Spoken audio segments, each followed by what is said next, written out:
দিনটি ছিল 25শে জুন 2025। এই বছরের অম্বুবাচী শেষ হতে তখনও পুরো একটা দিন বাকি। আবার এরই মধ্যে পড়ে গেছে অমাবস্যা, বিরাট এক সন্ধিক্ষণ।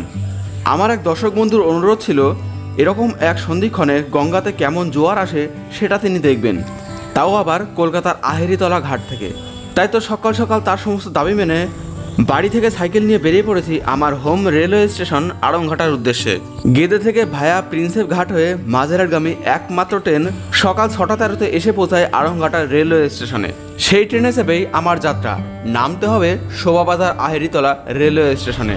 কিন্তু এখানে গঙ্গার বাঁধ দেখতে গিয়ে গঙ্গায় পৌঁছে ঘটে গেল এমন এক অলৌকিক ঘটনা যা নাকি আগে কখনো ঘটেনি। তো কি হয়েছিল সেদিন সেটা নিয়ে থাকছে আজকের গল্প।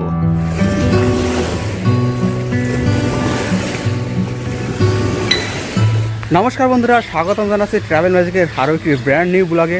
আজকে আমি চলে এসেছি শোভাবাজার আহেরিতলা রেলওয়ে স্টেশনে, এখান থেকে গঙ্গার বাঁধ দেখানোর জন্য। তোমরা প্রত্যেকে জানো এই স্টেশনের পাশ দিয়ে একেবারে চলে গেছে গঙ্গা নদী।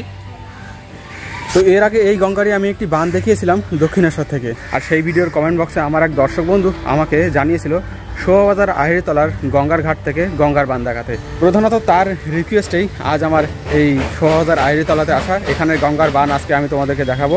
আজ 25শে জুন বুধবার, অম্বুবাচী এখনও কাটেনি, তবে তার মধ্যেই গতকাল রাত থেকে কিন্তু অমাবস্যা লেগে গেছে। আর তোমরা প্রত্যেকেই জেনে থাকবে অমাবস্যা পূর্ণিমাতেই কিন্তু প্রধানত গঙ্গায় বা সমুদ্রে জোয়ার ভাটা হয়ে থাকে। যেহেতু অমাবস্যা লেগেছে সেজন্য চলে এসেছি গঙ্গাতে। আর সামনে এটা হচ্ছে শোভাবাজার লঞ্চ ঘাট, দেখতে পাচ্ছ এখানে গঙ্গার বর্তমান পরিস্থিতি।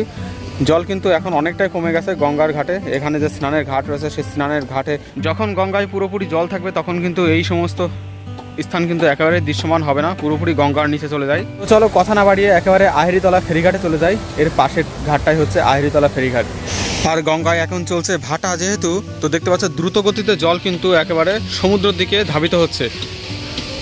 চলে এসেছি আহেরিতলা ফেরিঘাটে, এখানে একদম গঙ্গার ঘাটের পাশেই দাঁড়িয়ে আছে। আর এখানকার পরিস্থিতি আরও অন্যরকম। তবে এখানে যে ঘাটটি রয়েছে সেটা অনেকটাই বড়। হয়তো আমার ওই দর্শক বন্ধু এই জন্যই বলেছিল যে এই শোভাবাজার আহেরিতলা ফেরিঘাটে এখানে আসতে, এখানে আসলে আরও সুন্দর গঙ্গার বাঁধ দেখা যাবে, সেজন্যই হয়তো বলেছিল। তবে পাশের পরিস্থিতি তোমাদেরকে একটুখানি দেখিয়ে দিই। এখানে দেখতে পাচ্ছ অন্য সময় কিন্তু এই পর্যন্ত জল চলে আসে, আর এখন দেখো পুরো একেবারে সব গঙ্গার ভেতরের পরিবেশ দেখা যাচ্ছে। এখন যেহেতু ভাটা সময় চলছে সেই জন্য কিন্তু এটা দেখা যাচ্ছে। আর ওই যে সামনে রয়েছে আহেরিতলা ফেরিঘাট। জল অনেকটা নিচে নেমে যাওয়াতে দেখতে পাচ্ছ ফেরিঘাটগুলোর অবস্থা একেবারে অনেকটাই কাত হয়ে গেছে। জল যখন আবার উঁচু হবে, মানে যখন জোয়ারের জল আবার নদীতে প্রবেশ করবে তখন কিন্তু এইগুলো আবার সমান হয়ে যাবে। এখন এই মুহূর্তে অ্যাঙ্গেলে রয়েছে। আজকের পরিবেশটাও দুর্দান্ত, তার উপরে আবার গঙ্গার ওপার থেকে দেখো বাড়িগুলো দেখতে আরও সুন্দর লাগছে। এখন সময় সবে 9:12 বাজে। তো চলো আর কথা না বাড়িয়ে আহেরিতলা ফেরিঘাট থেকে তোমাদেরকে জোয়ার দেখিয়ে দেবো, জোয়ারটা যখন আসবে।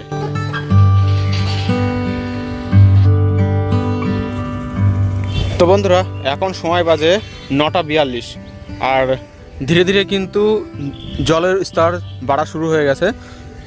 আগে জলের স্তরটা আরও ভিতরে ছিল, আর ধীরে ধীরে এখন তীরের দিকে এগিয়ে আসছে।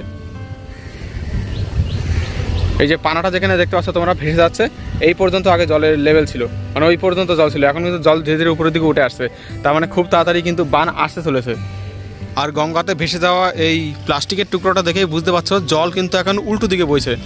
মানে সচরাচর জল এই দিকে যায়, এখন কিন্তু এই দিকে যাচ্ছে। তো বন্ধুরা 9:42-এর সময় তোমাদেরকে দেখিয়েছিলাম, আর এখন দেখো বাজে 9:52, আর 10 মিনিটের মধ্যেই দেখো জল কোথায় চলে এসছে। যখন 9:42-এ দেখিয়েছিলাম তখন ওই পজিশনে ছিল জল, আর দেখতে দেখতে একদম এই সিঁড়ির কোলে চলে এসেছে। আর নিমেষের মধ্যেই দেখো সিঁড়ির স্টেপটাকে কভারও করে নিল একেবারে। পুরো একেবারে সমুদ্রের মতো ঢেউ কাটছে, আর ঢেউগুলো পাড়ে আছড়ে আছড়ে পড়ছে।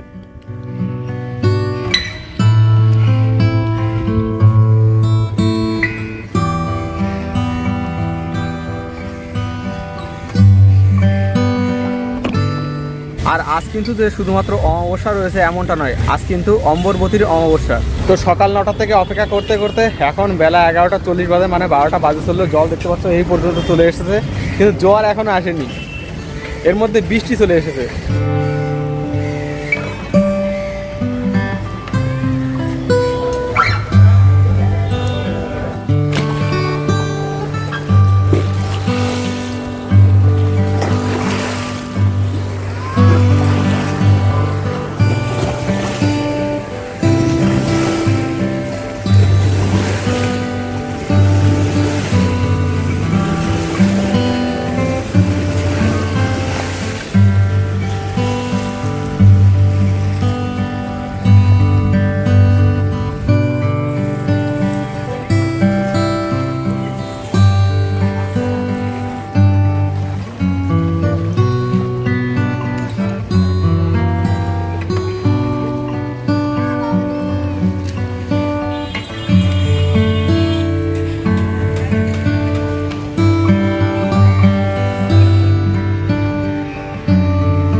বন্ধুরা, আমার সামনে ওই পজিশনে রয়েছে আহিরিতলা ফেরিঘাট, আর তার ঠিক ওই পাশের দিকে আমি এতক্ষণ ছিলাম। আর এবার এই পজিশনে এলাম যেখানে ঠাকুর মানে প্রতিমা বিসর্জন দেওয়ার মতন জায়গাও করা আছে এখানে। তো এখানে আসার পরে জানতে পারলাম যে জোয়ার হয়ে গেছে। এবার কখন হলো, কিভাবে হলো, তো জানতে পারলাম জোয়ারের যে মূল জলোচ্ছ্বাস সেটা সময় বিশেষে হয়, সব সময় হয় না। তো আজকে যে জলটা বাড়ছিল ওইভাবেই জোয়ারটা হয়ে গেছে, এবং সেই জলোচ্ছ্বাসটা কিন্তু আজকে কিন্তু এখানে দেখা যায়নি। আর সেজন্য তোমরা দেখতে পারবে যে গঙ্গার জল একেবারে কিন্তু মাঝখানে মানে একদম কিনারা পর্যন্ত চলে এসেছে, কিন্তু কোনো জলোচ্ছ্বাস নেই। ওই সামান্য সামান্য মানে জলের তোড়, সেই জলের তোড়ে জলোচ্ছ্বাস, ব্যাস ওইটুকুই, তার থেকে বেশি জলোচ্ছ্বাস কিন্তু নেই। আর ওই যে দূরে দেখতে পাচ্ছ তোমরা হাওড়া ব্রিজ। তো আজ এই অম্বরবতীর অমাবস্যায় গঙ্গায় জোয়ার তো এসেছে, তবে জলোচ্ছ্বাস অর্থাৎ বাড় আসেনি। তো আমি এখন সামনে যে পার্কটা রয়েছে ওই পার্কের ওখানটায় যাবো। চলে এলাম গঙ্গার তীরে বানানো সুন্দর এই পার্কটিতে। আর এখানে দেখতে পাচ্ছ কবিগুরু রবীন্দ্রনাথ ঠাকুরের সমাধি প্রাঙ্গণ, মানে এই স্থানে কবিগুরু রবীন্দ্রনাথ ঠাকুরের সমাধি প্রদান করা হয়েছিল।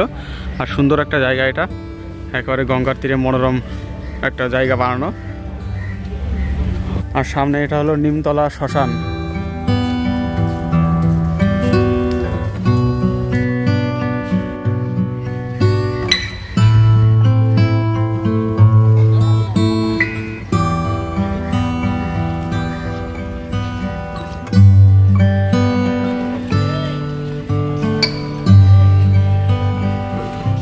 তো গঙ্গায় বার দেখতে আসার প্ল্যান আজকে পুরো ব্যর্থ হয়ে গেল। তবে আশা রাখছি কোনো একদিন এই আহিরিতলা নিমতলা মহাশ্মশান যেখানে, এখানে এসে কোনো একদিন দেখবো এই গঙ্গার বার, এবং আমি দেখলে তোমাদেরও অবশ্যই দেখাবো। তো এখন সময় হয়েছে এখান থেকে বিদায় নেওয়ার। দেখা হচ্ছে পরবর্তী ভিডিওতে। ওকে, বাই।